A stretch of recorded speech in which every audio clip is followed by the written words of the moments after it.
The Royals are continuing to battle through this last stretch of the season. They take 2 or 3 from the Toronto Blue Jays over the weekend.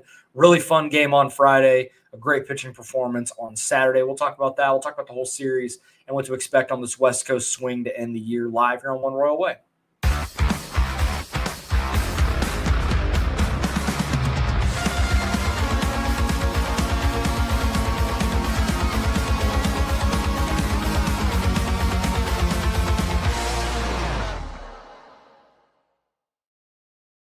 We're back at it here on Kansas City Sports Network. I'm Joel Penfield. Thank y'all so much for tuning in. Make sure to like, rate, subscribe, review on all platforms. Hit those notification bells so you know when these episodes go up. A little different today with the Chiefs being a Sunday night game. Obviously, that takes a little bit of precedent. I understand, understandably so. They got a dub, so it's even better.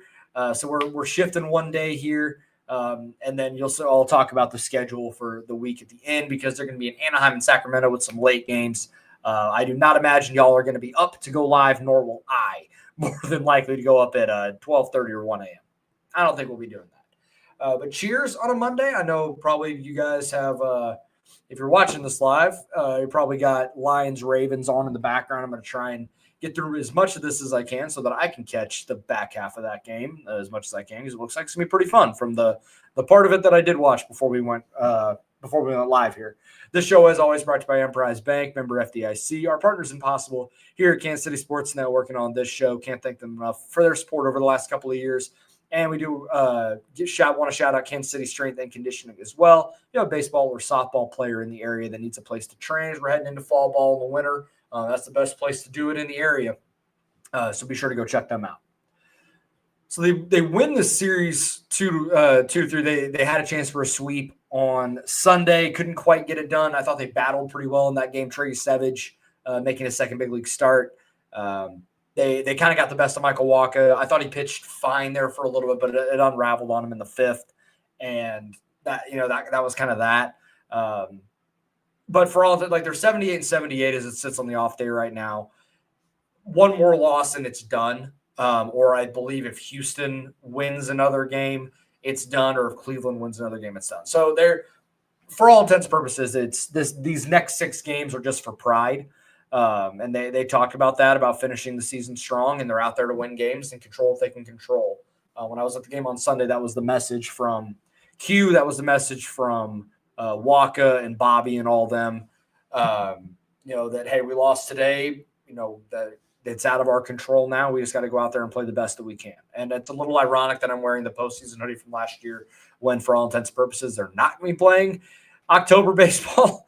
A little tinge of irony there, but they've continued to fight and battle, and I do think that is commendable, and I think that speaks to the coaching staff and this team and the leadership on this team to not just roll over and die when things got pretty dire and things got to a point where, yeah, it's not going to happen. They could have just let it, like, okay, well, we're not winning, whatever, and just kind of rolled over, and they haven't done that. And I believe that's a testament to what is already in place in this organization and why I still believe there is a good reason to believe this is going to be a playoff team in 2026 if they make the right moves to help improve this roster that is already fairly good and I think in a good place and doesn't need a massive overhaul, just a couple of pieces here and there. And as we get into the offseason, we'll talk about those things.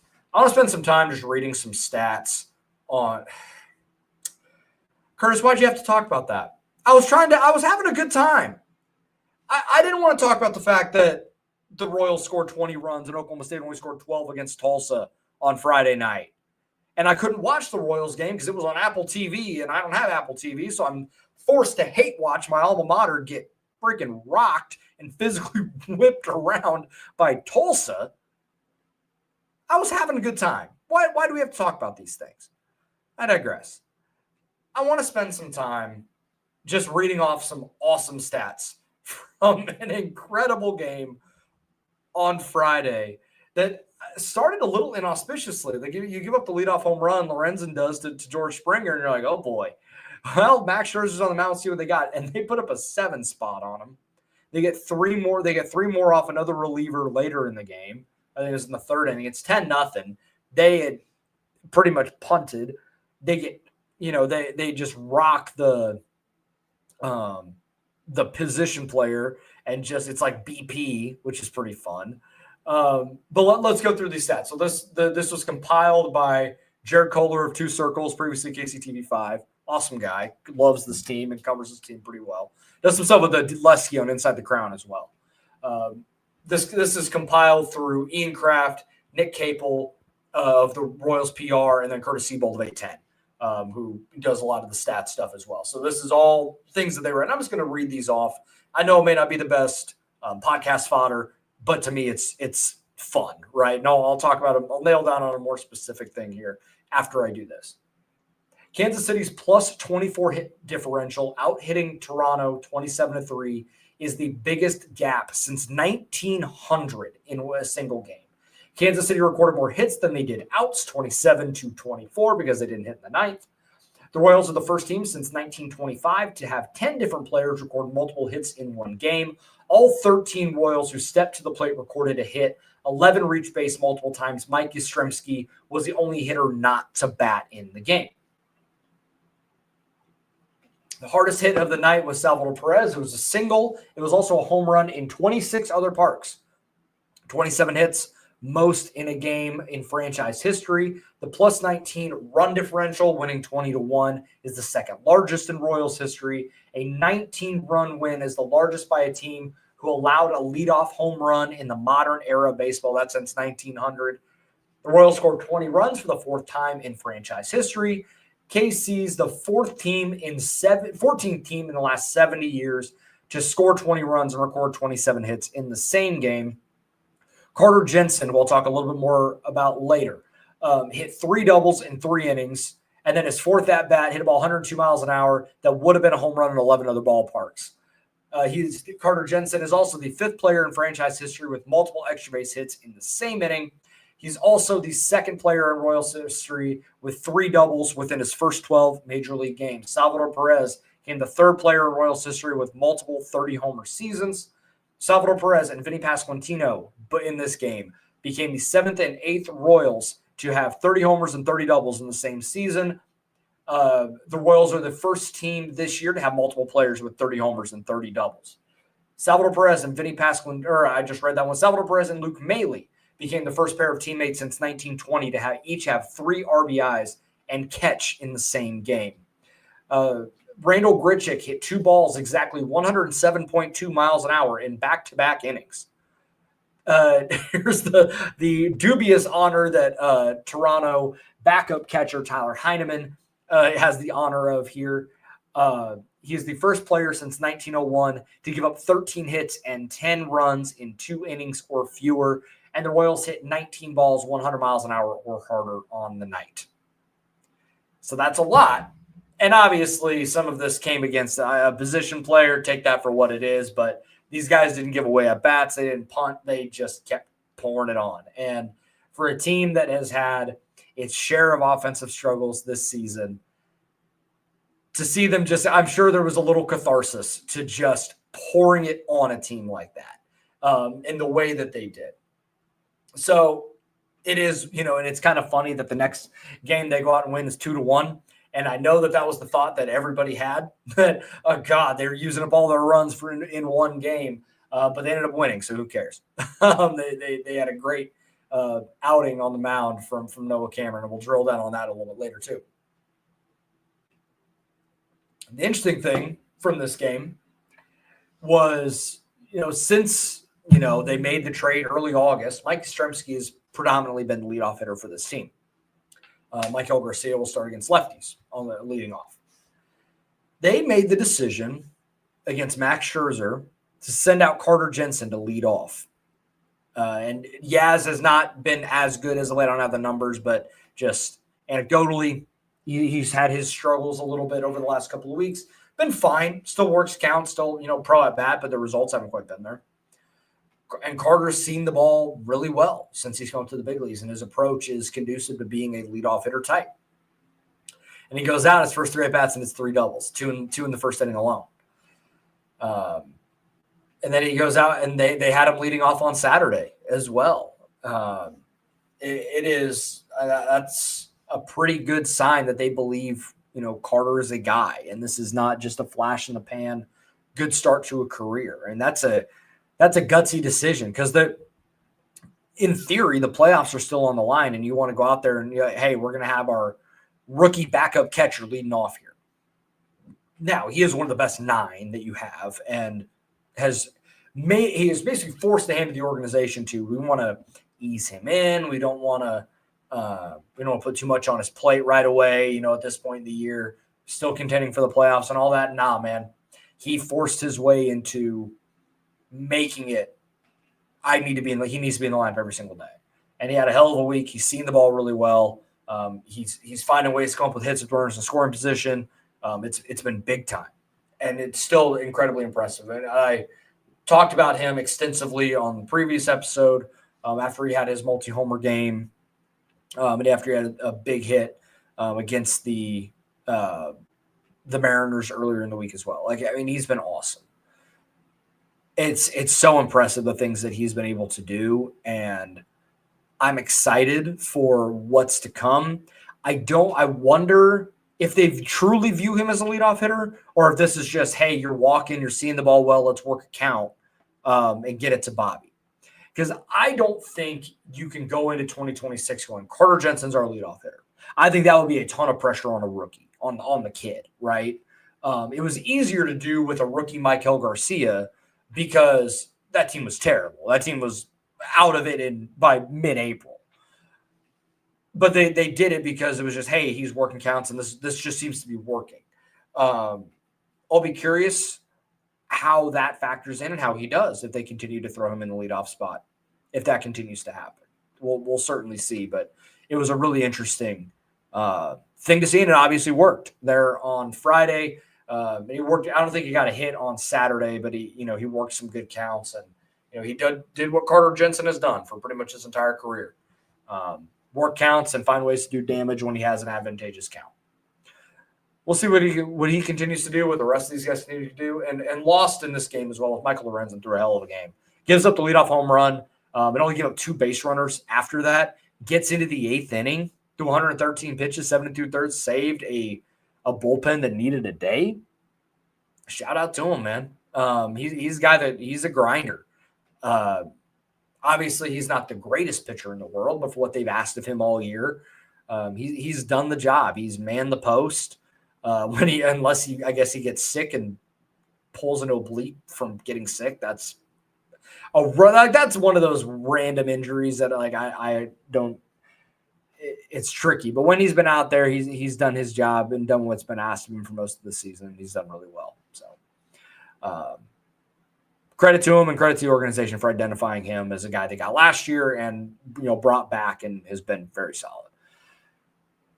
We'll take a quick break. We'll talk about Noah Cameron's performance, some other stats and odds and ends from the Blue Jays series, and then we'll preview a little bit of what's to come on the West Coast against the Angels and the Athletics coming up right after this.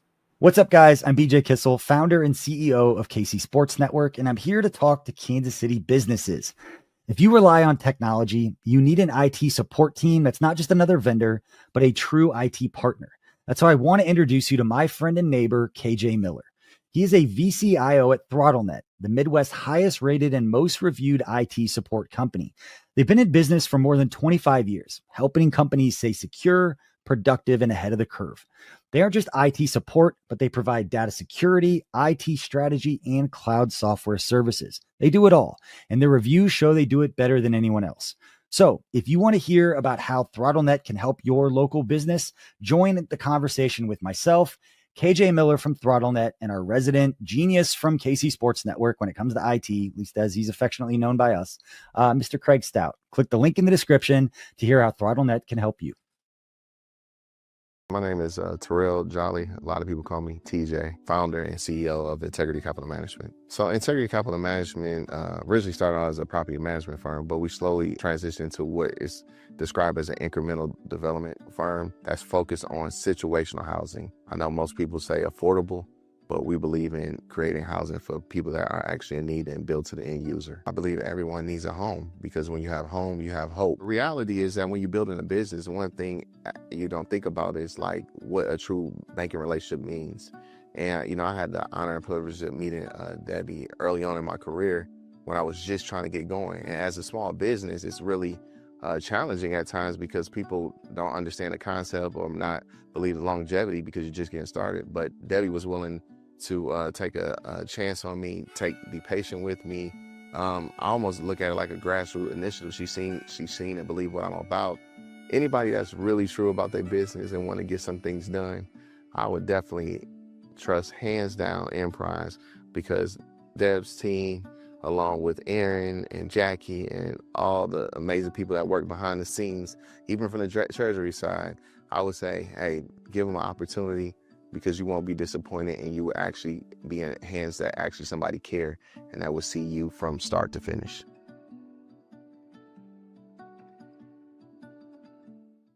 What's up, everybody? Benny Heiss with KCSN, betting analyst for Kansas City Sports Network. And Missouri, get ready. The wait is almost over because DraftKings Sportsbook, America's top-rated sportsbook app, is coming soon to the Show Me State. And guess what? You can get started today because new Missouri customers can get $300 in bonus bets once DraftKings Sportsbook launches on December 1st. You can download it now, place a $5 bet once they are live.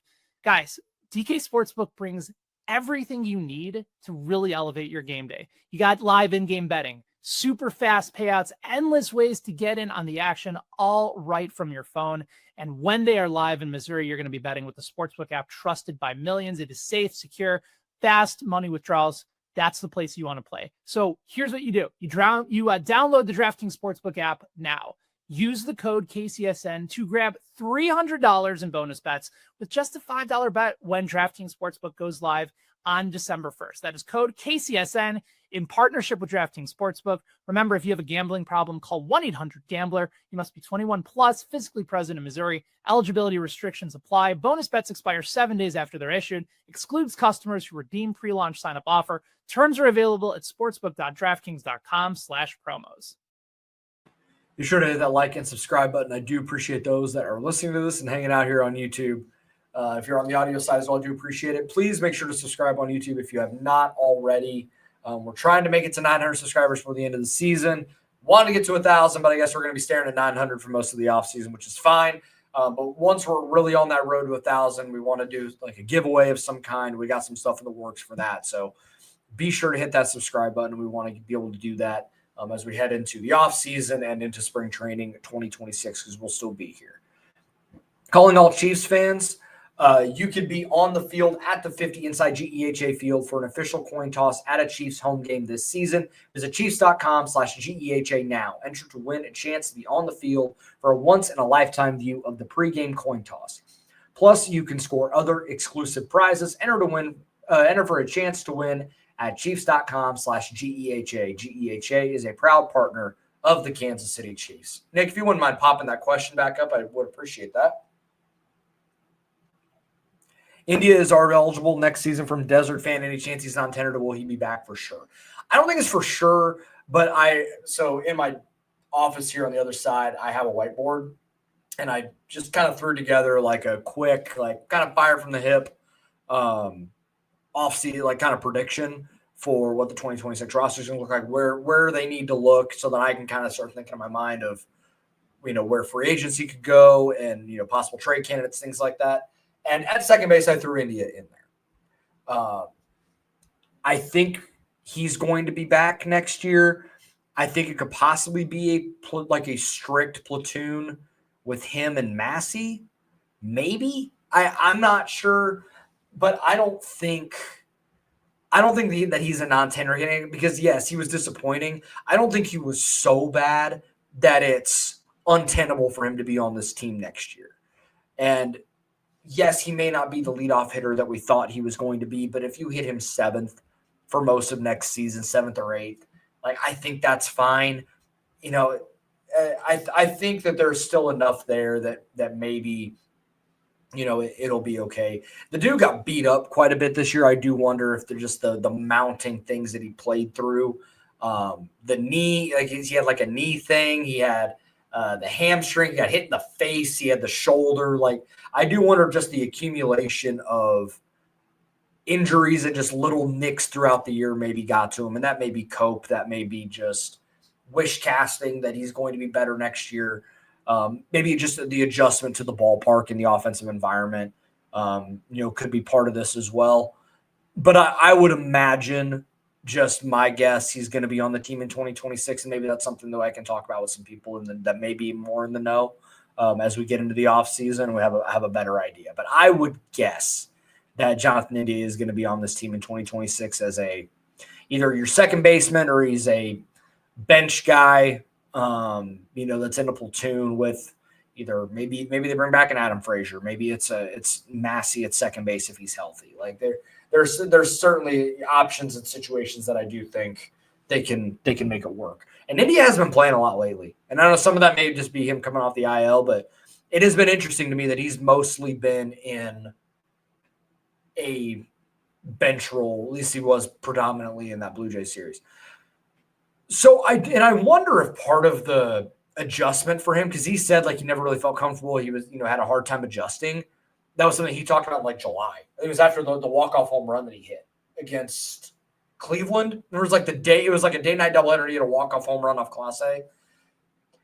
They signed him, and they were like, yeah, you're going to be left field and third base, which he's really never done in the big leagues. He's been a second baseman exclusively. I wonder if the combination of new team, new league, new ballpark, which is vastly different than the ballpark he played in for the first 4 years of his career, and you're going to play two different positions that you never really played.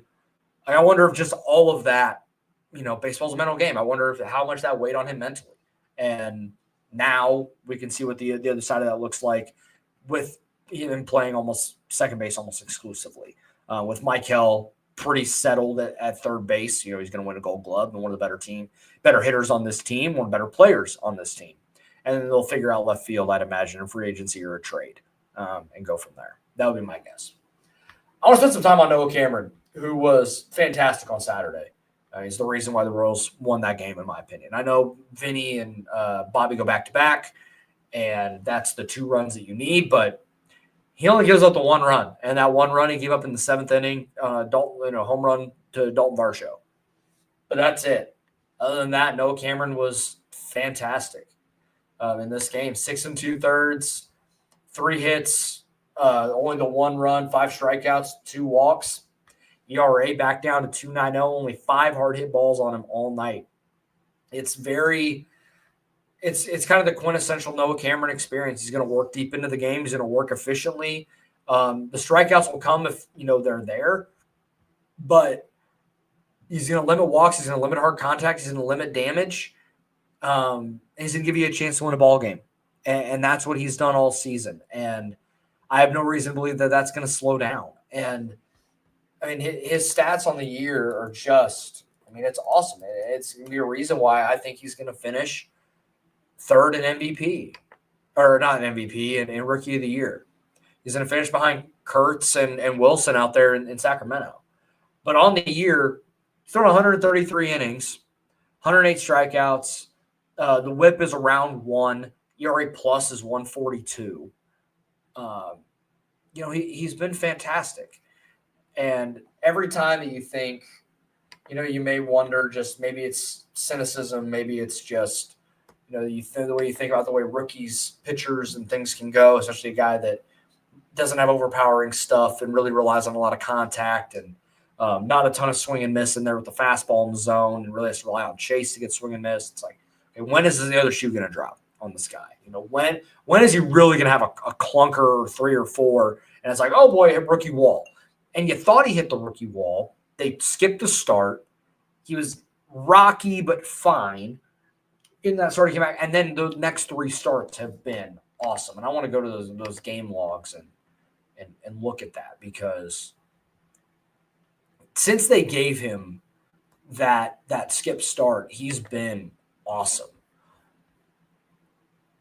Because I think it was right at the end of August they skipped a start because he gave up 6 to the White Sox and got knocked around. That was a terrible game in that series. And then he comes back, he walks 5, strikes out 5, gives up 3 runs to the Angels. They didn't win in that game, so it's kind of a moot point. And then he goes 7 innings against the Guardians, 2 earned, 8 strikeouts, no walks. The Sunday game in Philadelphia to salvage that series. Gives up the 2 home runs early and then was awesome after that, 7 strikeouts in 7 innings, and then gets into the 7th without, he didn't give up a run going into the seventh, gives up the home run, but was still awesome. So in those 3 starts, it's 20 strikeouts to 3 walks in quick math, 20 2/3. He's been awesome. And now, I think you pencil him in next year as your three starter, probably. A guy that you feel like if he's healthy all season, and that's, it's tricky with pitchers, but if you assume that he's going to be healthy all season long, he's probably a 180 inning guy, probably going to pitch to a 3.7. I'd imagine like maybe a 3.7, conservatively, like a 3.7 to a 4. I mean, there's a ton of value there with the type of innings that he's able to create. And he might even be better than that. I may be selling him short. But just over a larger sample, I wonder. But shoot, if he's doing this as a rookie, maybe he is like a low 3s guy at 180 innings. I mean, that might be an all-star at that type of production. So there's a lot to like there. It's gone from just this cool story of a local guy that, is getting his chance to play for the hometown club that he grew up rooting for, to this guy's going to be a major part of this rotation going forward and into to 2026. And a guy that I think gets the ball in a playoff game and not out of the bullpen. Like I could legitimately see him getting a playoff start in 2026. If you believe that that's where this team is going to be, because I believe that's where this team is going to be. And right now, he is solidly in the top 4 in this rotation. Because right now, your rotation is, and we've talked about this, but Ragans, Waka, Lugo, Cameron, in some order. I would order it Ragans, Waka, Cameron, Lugo. And then that 5th spot is really up for grabs, depending on the health of Chris Bubich or what they decide to do with him. Ryan Berger, Luinder Avila, Stephen Kolek. I mean, there's other names that are going to be in there as well. But he's more – excuse me, that went down the wrong pipe. But he's more than just a back-end starter at this point, which is really what I thought his ceiling was. There might be more ceiling there because of the durability and the production. Even if the strikeouts don't quite come for him, he's able to the ability to work deep into games has a ton of value.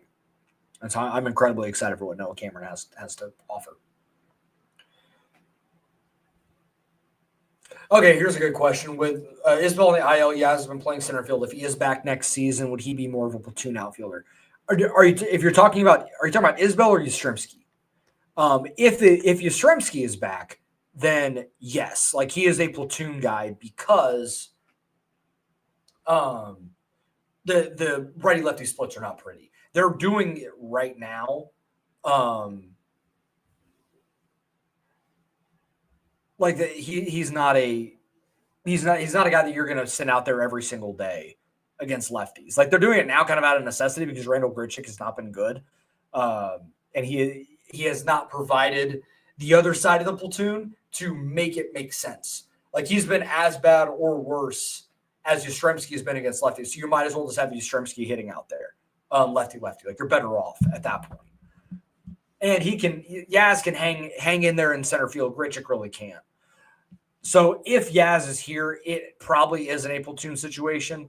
But that's where I think one thing they need to identify for a bench role for next season is a right-handed hitting outfielder that can play center field. Because I like Kyle Isbell. And I think he's a better player than a lot of fans give him credit for because of the defense, and the offense is good enough that it's not a complete disaster hitting 9. And he kind of carved out a role doing the sacrifice stuff this year.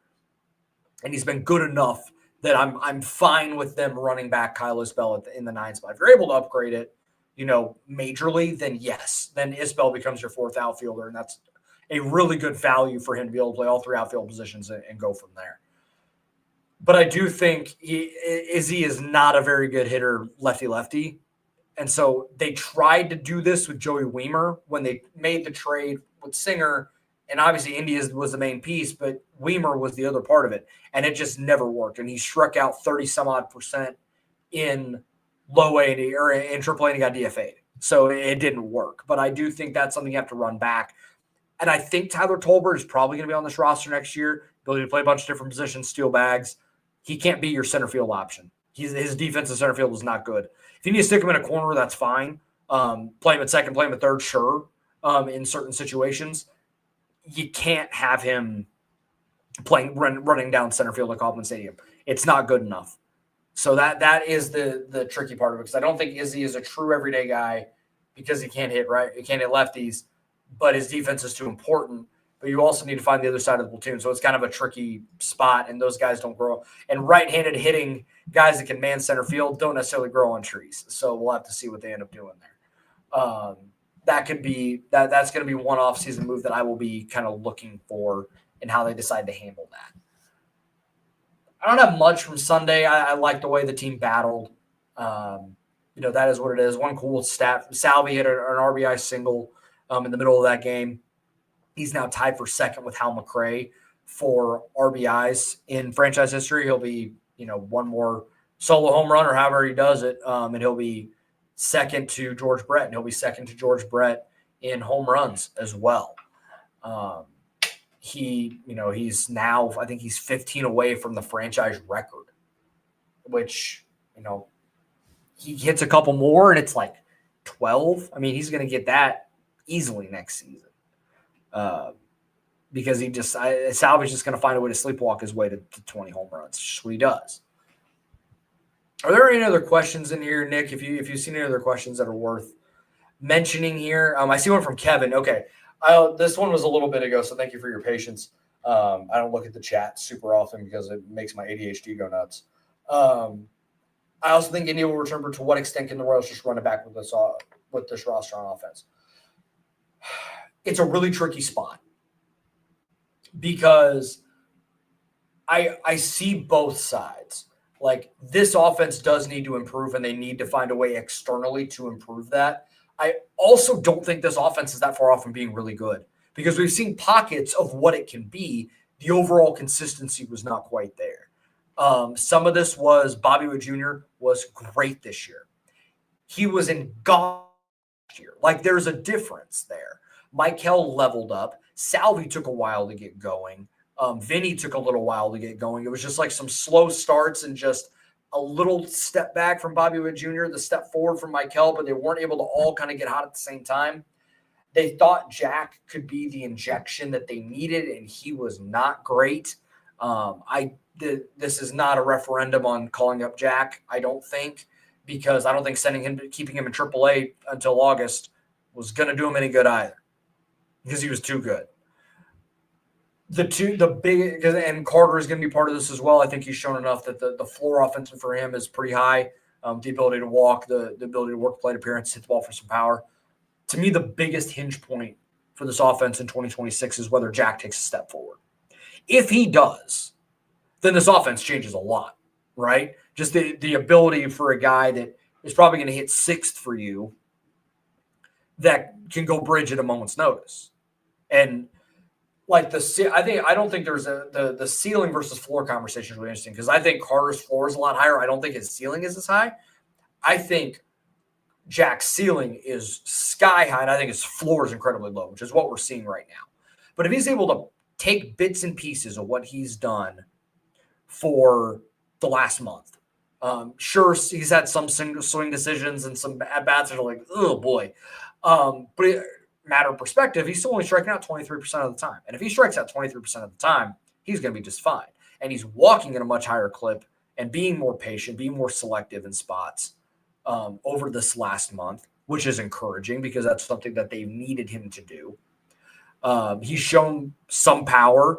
It hasn't quite come for him. There's still a matter of some unfortunate batted ball luck, but he's driven the ball the other way, in the last couple of games. He did it against Brash, smoked a double to left center, hit a ball down the left field line with some power on Sunday against the Blue Jays for a triple. He worked a walk against the lefty, in that game as well. If he's able to reach closer to his ceiling, I mean, he's a 40, 50 homer guy. Conservatively, he's 40, right? And because you see what Kurtz is doing offensively for Sacramento. Now, some of that may be just the offensive environment that he's in, playing in a bandbox in Sacramento.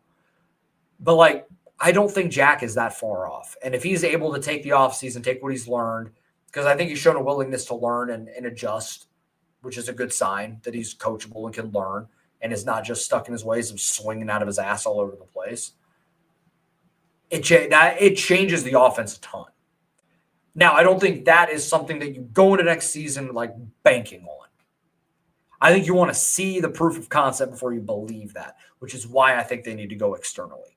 So in a roundabout way, as I try to land the plane on this take, Carter and Jack are going to be part of this. I don't think you can go into next season in a year where you're still part of your contention window going, these two guys are going to be a huge part of it, and they're going to go. It's kind of like how we went into the season after the first Super Bowl or the first Super Bowl, like this crazy, the run the Chiefs have been on. Like, yeah, Kadarius Toney and Sky Morgan are wide receiver 1 and 2.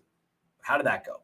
Like, there is the Schrodinger's cat of it might work. It also might be a disaster. So I think this is where a free agency trade, they're going to have to make a move somewhere to try and improve it externally while still mostly understanding your core is intact. Like, it's not a crazy overhaul is what I'm essentially trying to get at here. They don't need to go and do anything crazy. But I do think you need to supplement the roster with some veterans. A guy like I think Yastrzemski coming back is a legitimate thing. I think making a trade for a left fielder like pipe dream would be like a Jaron Duran, a Wilyer Abreu from Boston. Because one of those guys is going to be expendable with Rafaela and Anthony in there. Like they're going to, one of those guys. There was already trade talks on Jaron Duran. There are going to be some guys they're going to try and take a run at, I imagine. And it may cost a pretty penny prospect-wise, but this might be the time to strike on that and understand, like, hey, our offense needs a spark. This is the guy to go and help us out. Knowing that we have Vinny, Bobby, Michael Salvi, potentially Carter and Jack in there as well. We got one of the best lineups in the American League. We can go win the Central, which is a winnable division. I know the Tigers were great. They're collapsing now. This is a winnable division in 2026 still with the pitching that this team has in place, with the core offensively that they have. I think there's an avenue to get there. It's just a matter of can they reach that ceiling. Is there any other – okay, do you think we see from Brian Pott? I think that's correct. I hope I said that correctly. Thank you for hopping in.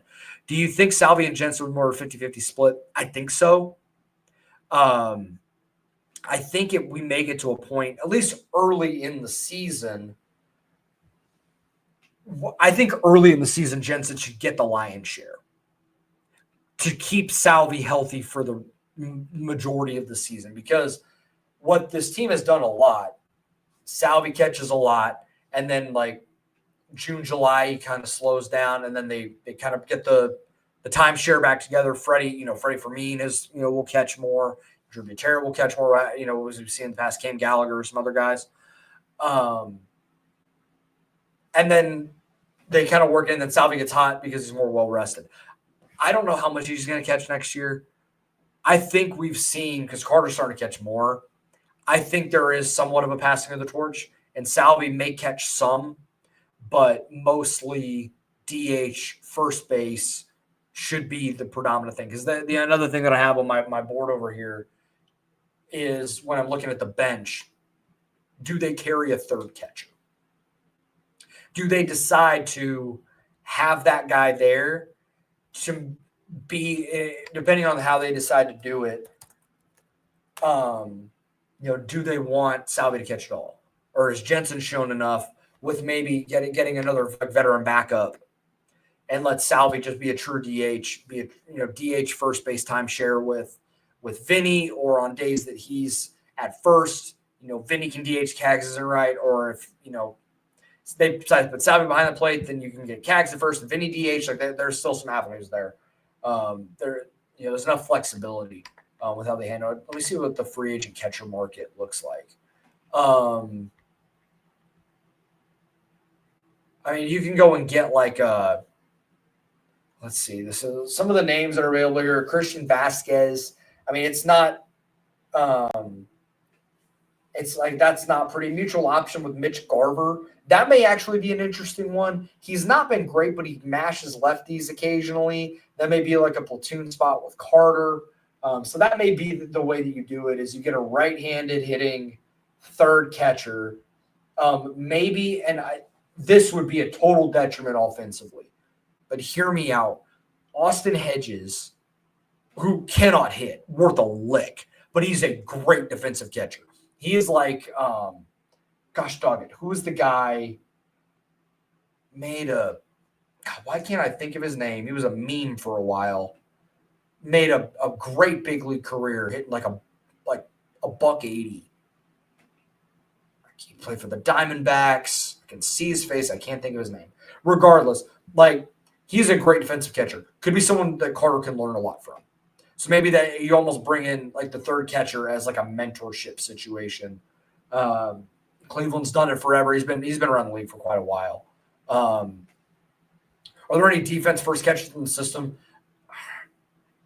Blake Mitchell is kind of that. He's very good defensively.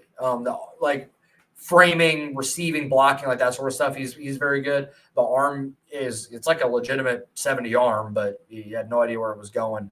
I don't know how to feel about Blake Mitchell right now. I'm kind of waiting to see next year because this year's almost been lost because of the hamate injury. So we'll see. And Carter, to his credit, has improved his defense a lot. Luka Tresh, Curtis mentioned, that's a guy that probably is a little more defense than offense. But I don't know if Luka Tresh is a big leaguer. I'm not sure. And I don't know if you want to carry two rookie catchers. That's a big risk. And you know what you're getting with Austin Hedges offensively, but you know also what you're going to get defensively, which is a really solid dude behind the plate. I want to pull up his Savant stuff just to make sure I can kind of back up what I've my priors here. Yeah, so this year, Austin Hedges, he's got 22 hits on 148 plate appearances. So he's hitting $150. But his caught stealing above average is in the 90th percentile, and his framing's in the 95th. So if there's someone you can learn from, that would be the person to learn it from. And he's also he was part of the team in Texas. I think they signed him late. He was a trade deadline guy and was a huge vibes guy in the clubhouse. I think he could be kind of a low-key fun clubhouse leader type that this team kind of needs. They kind of have a red ass type in Vinny to kind of be that, clubhouse leader, but I think that you kind of have the foil there with him. That could be kind of interesting, and it would be cheap too for what it's worth. So there's a couple of things to think about. I'll get into more of that later on as we get into the off season. I got some episodes planned to talk about all of those off season moves that we could possibly see, trades, anything like that. So hang with me there. So coming up next 3 days, they're in Anaheim. And because of that, these games are going to start at 9 or 8:40, 9:40 local, or here in Kansas. Because let me see. So tomorrow, it's going to be. I think Reagan's is going to be on the mound against. Who is that? Sam Aldegary is a lefty. It's an 8:38 first pitch. And then on Wednesday, it's going to be Stephen Kolek on the mound. And that's another 8:38 first pitch. And I believe it's an 8:38 first pitch on Thursday as well. No starter has been announced for the Angels for either of those two games. So to combat that, the next episode is going to come out sometime on Thursday afternoon. It's not going to be live. I'm going to record it during my lunch break on Thursday. I'm working from home that day. So I'll knock it out then, talk about the first two games of the series. And then the next episode you'll hear from me is going to be on Sunday night. It'll be after all the Chiefs stuff is done. Probably be a little bit of a longer episode. We can just kind of sit back and reflect on the season as a whole and if anything fun happens there in Sacramento, any crazy games, any stand-up performances will obviously hit on. But that'll be that. And then we'll get into the off season there over the next few weeks before we kind of go dark for most of the off season, unless they make trades, free agent, anything like that. We're going to toast game brought to you by Holiday Distillery. This is not Holiday Distillery, so I'm not going to say what I'm drinking, but I wish it was. Toast game 2, the offense for Friday, Noah Cameron for Saturday, and Sunday, to the fans. It was the last home game of the year. 32,000 made it out to the game on a Chiefs Sunday, and I know the Chiefs had Sunday night game, but people still took time out of their day to do that. So it was awesome. We're winding down the season. We're in the home stretch here. Thank you guys so much for hanging out with me. We're still trying to get to 900 subscribers. Let's try and get there by Sunday if we can. I think we're at 893. So if you can subscribe. Tell your friends to subscribe. Chris, thank you very much for always being in here. And we will talk soon, everybody. Take care. Have a great night. Cheers.